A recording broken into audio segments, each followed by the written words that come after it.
नमस्कार, अभिनंदन, आभार। फीलिंग ऑफ कंपल्सन, मजबूरी का एहसास, अर्थात हैव टू और have got to is the topic. Dear souls, जैसे चाहत या इच्छा का एहसास वांट और वांट टू होता है, ज़रूरत या आवश्यकता का एहसास नीड और नीड टू कराता है, जैसे पसंद का एहसास लाइक और लाइक टू होता है, उसी तरह मजबूरी का एहसास हैव टू होता है। हैव के कई अर्थ है, हम have as a main verb यहाँ यूज़ करने जा रहे हैं, जहाँ पर वो मजबूरी का एहसास कराता है। पे योर अटेंशन प्लीज। तो हैव टू को ब्रिटिश इंग्लिश में सिंपल प्रेजेंट की स्थिति में हैव गॉट टू या हैज़ गॉट टू भी कहते हैं, यूज होता है। फीलिंग ऑफ कंपल्सन, ये मजबूरी का एहसास कराता है। माइंड दैट की हैव टू या लाइक टू या वांट टू या नीड टू एहसास कराने वाली क्रियाएं हैं, और एहसास कराने वाली क्रियाओं का प्रयोग प्रोग्रेसिव टेंसेज, कंटिन्यूअस टेंसेज में नहीं होता है। जैसे मैं पानी चाह रहा हूँ, I am wanting water, use नहीं होता है, गलत माना जाता है ग्रामेटिकली, और यूज़ भी नहीं होता है। आई एम लाइकिंग वाटर या आई एम लाइकिंग टी भी नहीं होता है। इसी तरह I am having to action का प्रयोग भी नहीं होता है। और हैव के बाद टू वर्ब वन ही आएगा, इन्फिनिटिव फॉर्म में ही रहेगा। हैव के बाद आने वाली जो दूसरी क्रिया नॉन फाइनाइट वर्ब होगी वो इन्फिनिटिव फॉर्म में ही रहेगी, जिरंड फॉर्म आईएनजी फॉर्म में नहीं आता है। जबकि लाइक के बाद जिरंड फॉर्म भी आता है, इन्फिनिटिव फॉर्म भी आता है। तो प्रेजेंट में सबसे पहले हम बातचीत करने जा रहे हैं, प्रोग्रेसिव टेंसेज में इसका प्रयोग नहीं ही है, तो प्रेजेंट सिंपल प्रेजेंट में हम लेने जा रहे हैं कन्वर्सेशन के माध्यम से। हैव टू का प्रयोग have as a main verb होगा, जहां पर मैं आपके लिए यू, आप मेरे लिए यू, अगर आप मुझसे पता करते हैं, कुछ भी कंफर्म करते हैं सिंपल प्रेजेंट टाइम टेंस में, जो 12 टाइम टेंसेज है उसमें सिंपल प्रेजेंट जो इन दिनों का जीवन में जी रहा हूँ, मेरी जो रियल लाइफ टाइम टेंस है इन दिनों की, ना पास्ट ना फ्यूचर ना ठीक अभी, इन दिनों का जीवन क्रम काल को हम कहते हैं सिंपल प्रेजेंट टाइम टेंस। तो मुझसे पूछिए, पता करिए, कंफर्म करिए कि आप ऐसा करते वैसा करते ये करते। तो डू यू एक्शन से आप पूछते हैं, डू यू वर्ब वन से ही मुझसे पूछते हैं, मैं आपके लिए यू। तो जैसे कि आप चाय पीते हैं, do you take tea, do you have tea, अगर मैं पीता हूँ तो ऐसा हैव टी, नहीं पीता हूँ no I don't have tea. इसी तरह अगर आप मुझसे पूछते हैं कि क्या आप खाना बाहर खाते हैं, ईट आउट, ईट मतलब भोजन करना, आउट माने बाहर, घर से बाहर, होटल ढाबे या दूसरे के यहाँ, तो क्या आप खाना भोजन बाहर करते हैं sir, do you eat out. और यहाँ तक के ध्यान रहे कि ये रियल लाइफ, पूरे रियल लाइफ की बात हो रही है, आप चाहे तो इसमें डेली एवरीडे ये जोड़ सकते हैं, do you eat out daily, क्या आप खाना रोज बाहर खाते हैं, हाँ मैं खाना रोज बाहर खाता हूँ या बाहर खाता हूँ, यस आई ईट आउट। तो सवाल आप मुझसे पूछे आप क्यों बाहर खाते हैं, why do you eat out, क्यों आप बाहर भोजन क्यों करते हैं, why do you eat out. तो मेरा जवाब है कि घर पे संभव नहीं मेरे लिए बनाना, या फिर उतना टाइम नहीं है, जो भी कारण हो, मेरा जवाब यही है कि दरअसल मुझे खाना बाहर खाना पड़ता है, मजबूरी है। Actually I have to eat out, या ब्रिटिश इंग्लिश में actually I have got to eat out. Mind that structure जो प्रेजेंट में बनता है वैसा बनता है, do you have to action, are you having to action, progressive नहीं बनेगा, ये ध्यान रहे।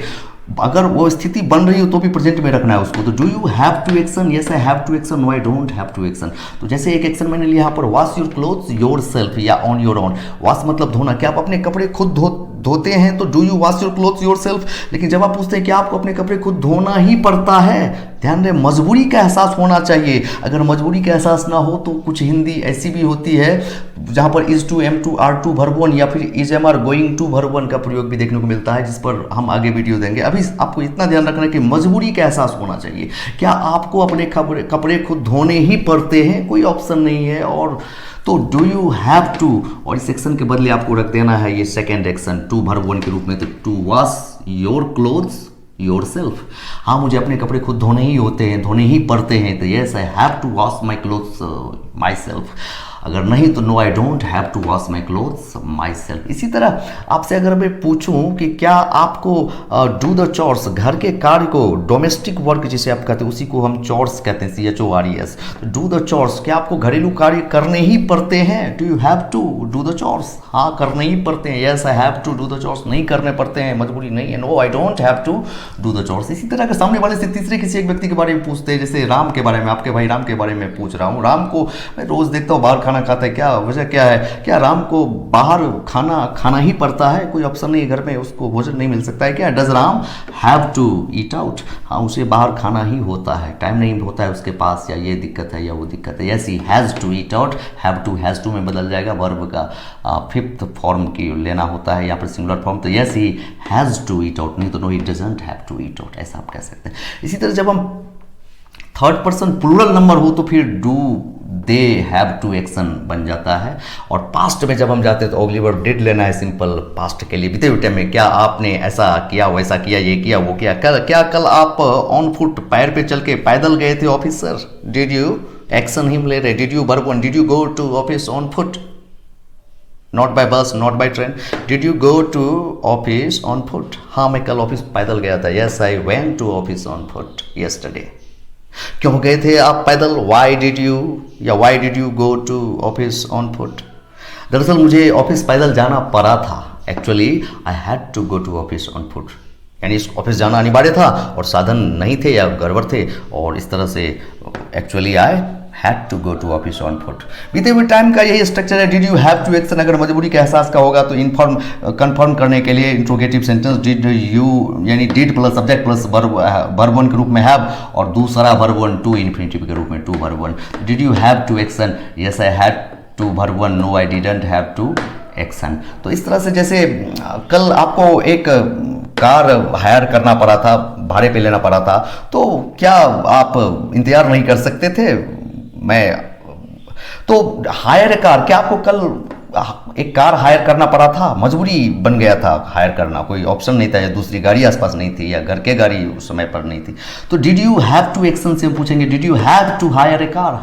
टू एक्शन के बदले टू हायर ए कार यहाँ रख देना है साइड एक्शन के रूप में, नॉन फाइनाइट वर्ब के रूप में। Did you have to hire a car? Yes I had to hire car. हाँ मुझे एक कार हायर करना पड़ा था, मजबूरी दिखना चाहिए, ध्यान रहे। Yes I had to hire car, नहीं तो no I didn't have to hire car. Past में कोई बदलाव नहीं, सारे स्ट्रक्चर मतलब सारे सब्जेक्ट के साथ सेम रूल अप्लाई होता है। कुक फूड या मेक फूड या प्रिपेयर फूड खाना बनाने के लिए हम यूज करते हैं।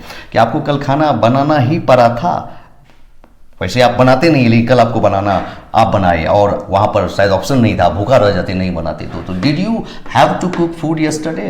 कि आपको कल भोजन बनाना ही पड़ा था, पकाना ही पड़ा था? हाँ मुझे बनाना पड़ा था। Yes I had to cook food yesterday, नहीं तो नो आई डिडंट या no I didn't have to cook food yesterday. Future time tense में मजबूरी को एहसास हम कन्वर्सेशन या बातचीत के माध्यम से ऐसे प्रकट कर सकते हैं, जैसे आप मुझसे पूछिए कि क्या कल पार्टी अटेंड करेंगे सर? आप अटेंड द पार्टी में शरीक होंगे, कल जो पार्टी बड़ी रखी गई है। Will you action, will you verb one simple present में है, will you attend the party tomorrow? मेरा जवाब नकारात्मक है, नो आई विल नॉट या no I won't attend the party tomorrow. मैं पार्टी कल अटेंड नहीं करूंगा। तो आप मुझसे क्वेश्चन कर रहे हैं कि क्यों नहीं करेंगे? Why won't you, why will you not attend the party tomorrow, या वाई वॉन्ट यू, क्यों नहीं करेंगे आप? तो मेरा जवाब है दरअसल मुझे कल व्रत रखना पड़ेगा। व्रत रखना अर्थात कीप फास्ट।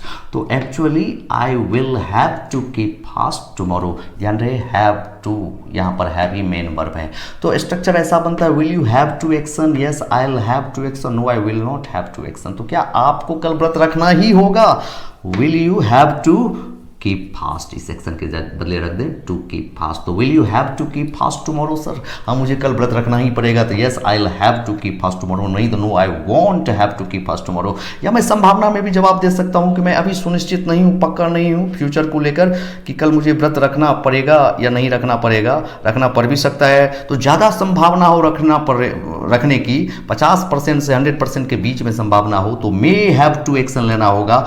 और माइट का प्रयोग हम संभावना प्रकट करने में लेते हैं, थोड़ा बहुत संभावना नजर आ रही हो तब। तो मुझे कल व्रत रखना पड़ सकता है, मैं श्योर नहीं हूं अभी, I am not sure, I am not sure, I may have to keep fast tomorrow. ये श्योर नहीं हूं, रखना पड़ भी सकता है। तो I am not sure, I might have to keep fast tomorrow. इसी तरह एक और एक्शन पर आप इसे देख सकते हैं, जैसे prepare food on your own या योर सेल्फ। तो प्रिपेयर फूड, खुद भोजन बनाना। क्या आपको कल भोजन खुद तैयार करना होगा, खुद बनाना होगा, स्वयं बनाना होगा? Will you have to prepare food yourself tomorrow? हाँ मुझे कल भोजन खुद बनाना पड़ेगा, कोई अब दूसरा ऑप्शन नहीं है, मजबूरी है। तो yes I will have to prepare food myself tomorrow, नहीं तो no I won't have to prepare food myself. मैं अभी श्योर नहीं हूँ, बनाना पड़ सकता है। I am not sure, I may have to prepare food myself tomorrow, या बनाना पड़ भी सकता है। तो I am not sure, I might have to prepare food myself. You have got it, have a nice time, चाओ।